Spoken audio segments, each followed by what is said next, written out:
नमस्कार दोस्तों, आपका स्वागत है आज के मुख्य समाचारों में। दोस्तों, आज देश भर से कई बड़ी न्यूज़ निकल कर आ रही है। सभी बड़ी खबरों के बारे में एक-एक करके विस्तार से आपको बताएंगे।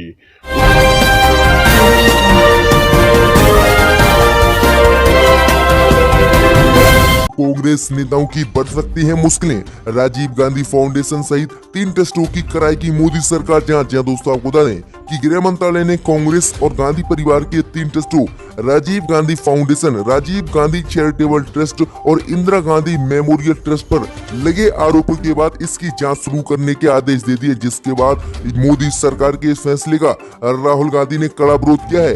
राहुल गांधी ने इसी को लेकर प्रधानमंत्री मोदी पर आज फिर से हमला बोला।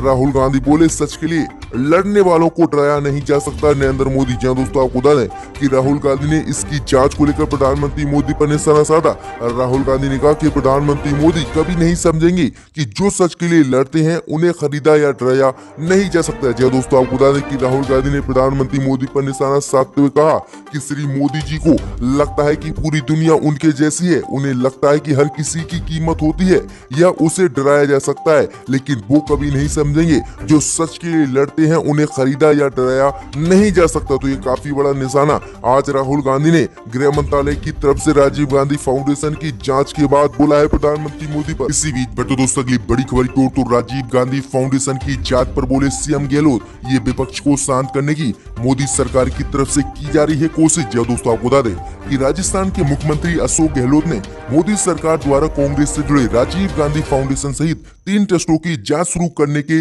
आदेश को राजनीतिक बदले की भावना से लिया गया फैसला बताया है। अशोक गहलोत ने कहा कि ये विपक्ष को शांत करने की मोदी सरकार की तरफ से कोशिश की जा रही है। वहीं आगे अशोक गहलोत ने कहा कि कांग्रेस की तरफ से पीएम केयर फंड की जांच करने का मुद्दा उठाया था, लेकिन मोदी सरकार ने पीएम केयर फंड की जांच के बगैर ही गांधी परिवार के सालों पहले बने टेस्टों की जांच करने का फैसला लिया है, जो काफी गलत है। उन्होंने कहा कि मोदी सरकार विपक्ष को शांत करने के लिए इन मुद्दों को उठा रही है, क्योंकि कोरोना महामारी और चीन से मुकाबला करने में मोदी सरकार फेल रही और इन्हीं मुद्दों से ध्यान भटकाने के लिए मोदी सरकार ने ये नई चाल चली है और गांधी परिवार के टेस्ट की जांच कराने के आदेश दिए हैं, जो बिल्कुल गलत है। तो ये काफी बड़ी बात उन्होंने कही है कि ध्यान भटकाने के लिए मुद्दों से मोदी सरकार ने ये जो है जांच के आदेश दिए। इसी बीच दोस्तों, अगली बड़ी खबर की ओर तो पेंगोंग लेक से पूरी तरह नहीं हटी पीछे चीनी सेना, कुछ ढांचे और गाड़ियों को किया कम, मोदी सरकार पर उठे सवाल। दोस्तों, आपको बता दें कि भारत और चीन के बीच समझौता हो गया, जिसके बाद मोदी सरकार और मोदी मीडिया की तरफ से कहा जा रहा था कि 2 किलोमीटर पीछे चीनी सेना हट गई, लेकिन आज जो खबर सामने निकल कर आई है उससे सबके होश उड़ जाएंगे। दोस्तों, आपको बता दें कि समझौता होने के बाद फिंगर फोर्ट क्षेत्र में चीनी सेना ने अपनी संख्या कम जरूर कर ली है, लेकिन वापस नहीं गई है। साथ ही कुछ संरचनाओं को भी कम कर दिया गया है, कुछ टेंटों को हटा दिया गया, लेकिन पूर्ण रूप से सभी टेंटों को वहां से नहीं हटाया गया है। फिंगर फोर्ट तक बड़ी संख्या में वाहन आ गए थे और वहां पर टेंट भी लगाए गए थे, लेकिन उनमें कमी कर दी गई है। लेकिन पूरी तरह से चीनी सेना नहीं हटी है, जो मोदी सरकार के लिए काफी बड़ी चुनौती है। तो ये काफी बड़ी खबर आज निकल कर आई है चीन से लेकर। इसी बीच दोस्तों, अगली बड़ी खबर की ओर तो 15 अगस्त के बाद शुरू हो सकता है संसद का मानसूनी सत्र। दोस्तों, आपको बता दें कि कोरोना वायरस काल के बीच संसद के मानसूनी सत्र की तैयारी शुरू हो गई है। सरकार की ओर से सभी सावधानियों के बीच इस सत्र को बुलाया जा सकता है। 15 अगस्त के बाद अगस्त के तीसरे या फिर आखिरी हफ्ते में मानसूनी सत्र को बुलाया जा सकता है। तो ये काफी बड़ी खबर सामने निकल कर आ रही है। इसी बीच दोस्तों, अगली बड़ी खबर की ओर तो पाकिस्तान में मंदिर निर्माण का रास्ता हुआ साफ, इस्लामाबाद हाई कोर्ट ने खारिज की याचिका। दोस्तों, आपको बता दें कि पाकिस्तान के इस्लामाबाद में बनने वाले पहले हिंदू मंदिर के निर्माण का रास्ता अब साफ हो गया है। इमरान खान सरकार के सत्तारूढ़ सहयोगी पाकिस्तान मुस्लिम लीग द्वारा मंदिर निर्माण का विरोध किया गया था, जिसके बाद इस्लामाबाद उच्च न्यायालय ये पार्टी पहुंची थी, जहां से पाकिस्तान के अल्पसंख्यकों को अब बड़ी राहत मिली है।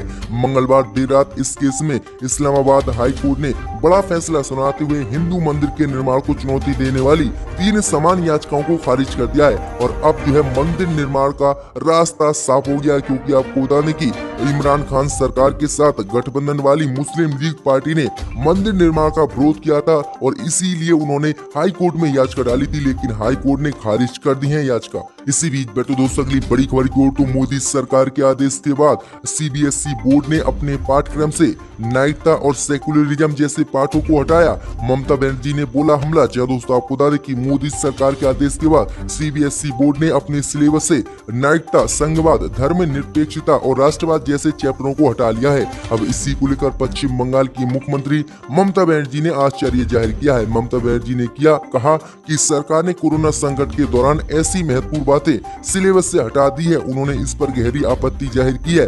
वहीं उन्होंने कहा कि बच्चों को कैसे पता पड़ेगा कि हमारा देश धर्मनिरपेक्ष है और राष्ट्रवाद है और नागरिकता के क्या कानून है। हमारे बच्चों को अपने मूल अधिकारों के बारे में कैसे पता पड़ेगा कि कैसे बच्चे अपने सरकार के खिलाफ आवाज उठा सकेंगे और लोग को बता सकेंगे कि हमारे क्या मूल अधिकार हैं। तो ये मोदी सरकार पर काफी बड़ा उन्होंने हमला बोला है कि मोदी सरकार ने आखिरकार धर्मनिरपेक्षता और नागरिकता और राष्ट्रवाद जैसे चैप्टर ही क्यों हटाए, जबकि ये देश में बहुत महत्वपूर्ण अन्य चैप्टर को मोदी सरकार ने क्यों नहीं हटाया। तो उन्होंने कहा ये संघवाद आरएसएस की नीति है मोदी सरकार की, इसीलिए ये हटाई गई। तो दोस्तों अगली बड़ी खबर को तो अमेरिका से मोदी सरकार को बड़ा झटका, भारतीय छात्रों को छोड़ना होगा अमेरिका, डोनाल्ड ट्रंप ने सुनाया फैसला। जहां दोस्तों आपको बता दें ये मोदी सरकार को लगातार अमेरिका से दूसरा बड़ा झटका लगा है। जहां दोस्तों आपको बता दें कि इससे पहले भारतीय H-1 वीजा को रद्द कर दिया था अमेरिका ने और इसके बाद आज भारतीय छात्रों को लेकर अमेरिका ने बड़ा फैसला किया है। जहां दोस्तों आपको बता दें कि अमेरिका ने कहा है कि जो भी भारतीय छात्र अमेरिका में पढ़ाई कर रहे हैं और जिनकी क्लासें ऑनलाइन पूरी तरह से हो गई हैं वह अमेरिका को छोड़ दें और भारत जाने की तैयारी कर लें। आगे अमेरिका ने कहा है कि अगर जिनकी यूनिवर्सिटी में क्लासें ऑनलाइन नहीं है, अगर वह ऐसी स्थिति में छात्र हैं तो वह यहाँ पर रुक सकते हैं और पढ़ाई कर सकते हैं, लेकिन जिनकी ऑनलाइन क्लासें हो गई हैं पूर्ण रूप से वह भारत के लिए जा सकते हैं और उन्हें अमेरिका में अब नहीं रुकने दिया जाएगा, क्योंकि अमेरिका में कोरोना महामारी बहुत तेज से फैल रही है और इसी को लेकर डोनाल्ड ट्रंप ने यह फैसला लिया है। इससे पहले भारत के H-1 वीजा पर भी डोनाल्ड ट्रंप ने रोक लगा दी थी 1 साल के लिए। अब छात्रों को लेकर ये काफी बड़ा झटका दिया है, लेकिन मोदी सरकार कुछ कहने पर नहीं है। इसी बीच बटे दोस्तों अगली बड़ी खबर तो सुशांत सिंह की मौत पर कोर्ट ने बॉलीवुड दिग्गजों के खिलाफ दायर मामले को किया खारिज। जहां दोस्तों आपको बता दें कि बिहार के मुजफ्फरपुर की एक अदालत ने युवा अभिनेता सुशांत सिंह राजपूत के दुखद निधन को लेकर बॉलीवुड की बड़ी हस्तियां जैसे सलमान खान, करण जौहर, एकता कपूर, आदित्य चोपड़ा और संजय लीला भंसाली के खिलाफ दायर एक परिवाद को खारिज कर दिया। जहां दोस्तों आपको बता दें कि मुख्य न्यायाधीश ने खारिज करते हुए बताया है कि ये मामला उनकी अदालत के अधिकार के क्षेत्र से बाहर है। वहीं आपको बता दें कि 34 वर्षीय सुशांत सिंह राजपूत ने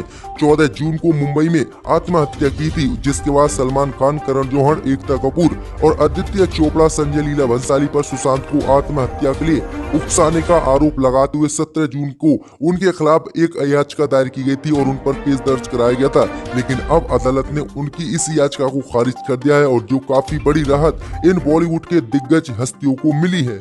इसी बीच बटे दोस्तों अगली बड़ी खबर की ओर तो विकास दुबे को लेकर उत्तर प्रदेश के पूर्व मुख्यमंत्री अखिलेश यादव ने योगी सरकार पर बोला हमला। जहां दोस्तों आपको बता दें कि समाजवादी पार्टी के राष्ट्रीय अध्यक्ष अखिलेश यादव ने कानपुर एनकाउंटर पर एक बार फिर से योगी सरकार पर निशाना साधा है। अखिलेश यादव ने कानपुर एनकाउंटर के मुख्य आरोपी विकास दुबे का नाम लेकर एक ट्वीट किया है और कहा कि अब